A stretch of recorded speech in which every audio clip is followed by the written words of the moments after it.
पानी में तैरते एक से एक शानदार जहाज तो आपने देखे ही होंगे। कुछ जहाज तो इतने खूबसूरत और बड़े होते हैं कि उनसे नजरें ही नहीं हटती। कुछ का साइज तो इतना बड़ा होता है कि पूरा का पूरा शहर ही समा जाए। लेकिन इन बड़े बड़े जहाजों को देखकर आपके मन में ये सवाल तो आते ही होंगे कि ये बनते कैसे हैं, इनको पानी में कैसे उतारा जाता होगा। और सबसे जरूरी बात, जब छोटी सी कील पानी में डूब जाती है तो ये बड़े बड़े जहाज पानी में डूबते क्यों नहीं। तो ऐसे में इंसानों के मन में चलने वाले कुछ सवालों के जवाब तलाशने का प्रयास करते हैं। एक बड़े जहाज को बनाने में हजारों वर्कर्स और 2 से 3 साल तक का समय लग जाता है। वैसे तो कई बड़ी बड़ी कंपनियां हैं जो इनको बनाती है, जैसे Hyundai heavy industries, Samsung heavy industries, Mitsubishi heavy industries. इसके अलावा भी कई बड़ी बड़ी कंपनियां ऐसे जहाजों का निर्माण करती है। इन शिप्स को शिप यार्ड में ही बनाया जाता है। समंदर के किनारे पहले जहाज से बड़ा एक स्पेस तैयार किया जाता है, फिर उसमें से तमाम पानी और कीचड़ को निकाला जाता है। फिर छोटे छोटे ब्लॉक्स रखकर उन पर शिप्स का बेस तैयार होता है और उसी पर खड़ा किया जाता है। एक शानदार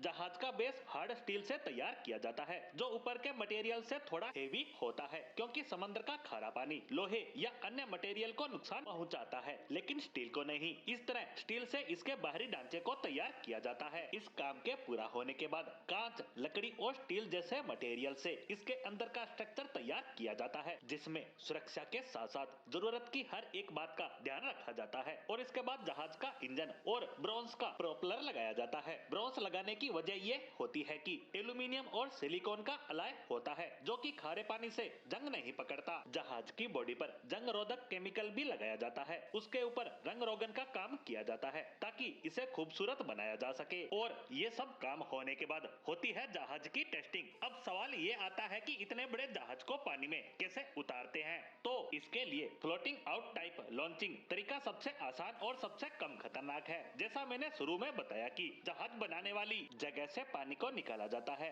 तो उस जगह पर फिर से पानी को भर दिया जाता है और ऐसे में जहाज वहां से धीरे धीरे समंदर में पानी की सहायता से धकेला जाता है। दूसरा तरीका है ग्रेविटेशनल टाइप लॉन्चिंग, जिसमें जहाज को एक स्ट्रक्चर पर समंदर किनारे लाकर पानी में धकेला जाता है। और तीसरा तरीका है एयरबैग लॉन्चिंग। इसमें सिलेंडर जैसे बड़े बड़े एयरबैग्स पर जहाज को पानी में धकेलने का काम किया जाता है। और सबसे खतरनाक है मैकेनिकल टाइप लॉन्चिंग, लेकिन यह सिर्फ छोटे जहाजों के लिए काम में ली जाती है। अब आपको ये तो समझ आ ही गया होगा कि जहाज बनते कैसे हैं और उन्हें पानी में कैसे उतारा जाता है। लेकिन अब भी एक सवाल बाकी है कि जब छोटी सी कील पानी में डूब जाती है तो जहाज क्यों नहीं। तो यहाँ पर काम आता है आर्किमिडीज प्रिंसिपल, जो ये कहता है कि हम जो भी चीज पानी पर डालते हैं तो उसका जितना वजन होता है उतना ही पानी वो सतह से हटाती है। और जब भी कोई चीज पानी में जाती है तो वाइन फोर्स के कारण हल्की हो जाती है। वैसे में यहाँ काम करती है डेंसिटी। ज्यादातर जहाज साइज में तो बड़े होते हैं, लेकिन उसके मुकाबले वजन कम होता है, जिससे उसकी डेंसिटी पानी की डेंसिटी से कम होती है और नीचे का हिस्सा